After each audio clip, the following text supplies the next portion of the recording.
Hazrat Abu Huraira radiyallahu anhu states that Allah's Apostle sallallahu alaihi wasallam said, while a man was traveling on foot, on the way he was overcome by extreme thirst. He saw a well, descended into it and drank water. When he came out of the well, he saw a dog panting and lapping mud out of thirst. He said to himself, it would be feeling thirst as I did. So he climbed down the well, filled his leather sock with water, held that leather sock with his mouth, came out of the well and watered the dog. Allah Jalla Jalaluhu approved this good act and pardoned him. The companions radiyallahu anhum submitted, O Allah's Apostle sallallahu alaihi wasallam, is there a reward for us in these animals?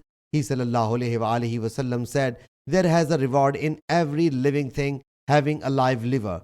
Sahih Muslim Hadith number 5821. Sahih Muslim Hadith number 5820.